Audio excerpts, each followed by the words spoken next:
की साजिशें चल रही है, बेमौसम बारिशें चल रही है।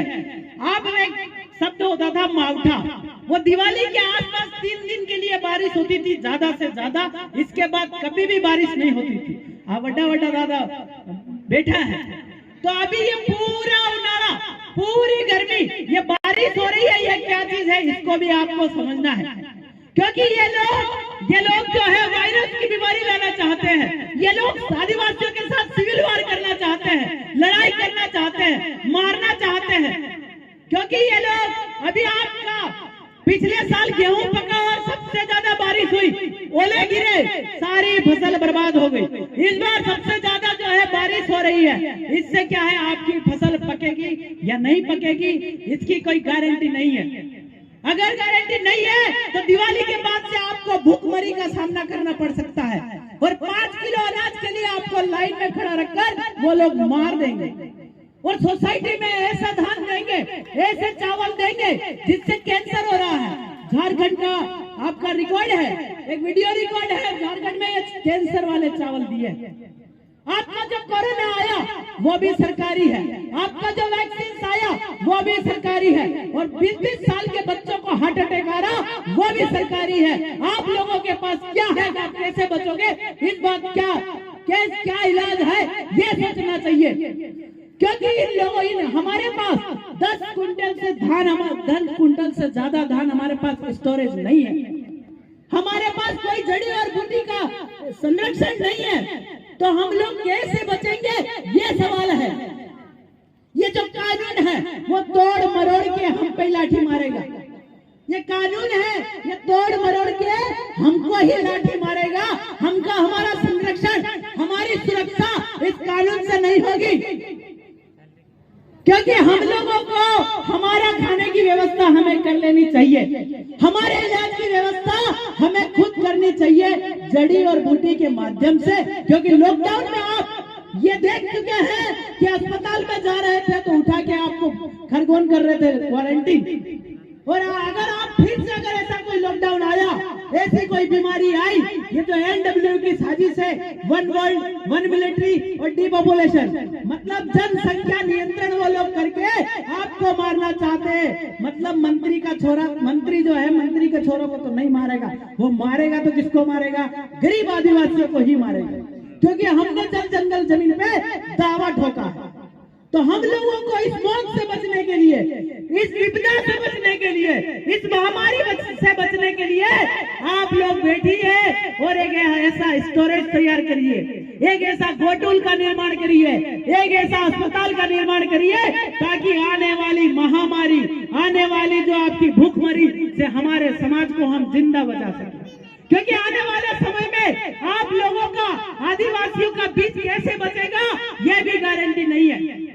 क्योंकि वो लोग कह रहे हैं ऐसे ऐसे प्रोजेक्ट लेकर के आए हैं, कोई NTPCIL लेके आए हैं, कोई आपकी अल्ट्राटेक कंपनी लेके आए हैं, उसके आसपास नालियों का जो पानी जाता है, बच्चे लूले लंगड़े अंधे बेरे पैदा हो रहे हैं।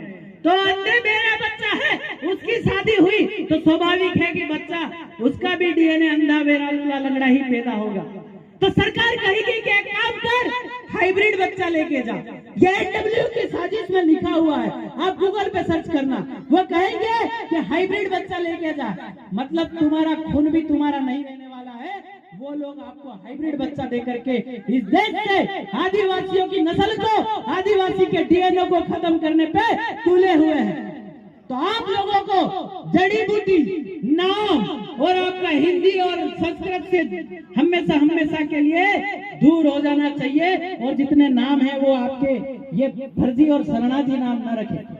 अगर दीक्षा किसी का नाम है तो बनिए की छोरी और आपकी छोरी में क्या फर्क है? अगर विजय किसी का नाम है तो वो बनिए का छोरा और आपके छोरे में क्या फर्क है? फर्क करना है, धर्म कर्म दोनों जुदा जुदा करना है। क्योंकि हमारी जो संस्कृति है वो किसी संस्कृति से नहीं मिलती है। तो आप लोगों को ये काम जरूर करना है। आज जमीन कह रहे, बहुत सारी जमीन हमने देखा है, जंगल में वन विभाग कह रहा है मेरी जमीन है, मेरी जमीन है। क्या वन विभाग का बहाल भी जगह मिली थी तो वन विभाग कह रहा है मेरी जमीन है? सरकारी जमीन है तो सरकारी जमीन को क्या कलेक्टर उसका बाप ला के रख गया था कि ये मेरी सरकार की जमीन है? क्या वो शिवराज का बाप ला के रख गया था? क्या आपका कमलनाथ का बाप ला के रख गया था? क्या आपका मोदी का बाप ला के रख गया था? क्या राहुल का बाप ला के रख गया था?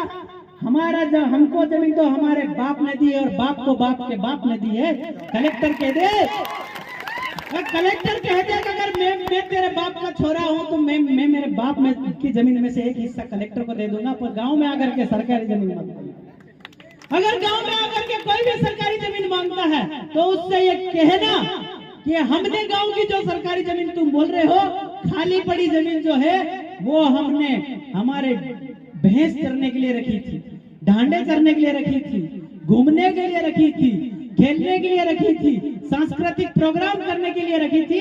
तो ये जमीन तो गांव की है, तेरे बाप की नहीं है। ये आपको समझना है, क्योंकि समता जजमेंट स्पेशली बोला है कि अनुसूचित क्षेत्र में सरकार की 1 इंच जमीन नहीं है। पीरामल ने कहा है कि अनुसूचित क्षेत्र में सरकार एक व्यक्ति है। तो आदिवासियों की जमीन लेने के लिए सरकार को एक आदिवासी होना पड़ेगा, क्योंकि सरकार आदिवासी तो है नहीं, सारे शरणार्थी बैठे। तो आप लोग इस चीज को समझिए।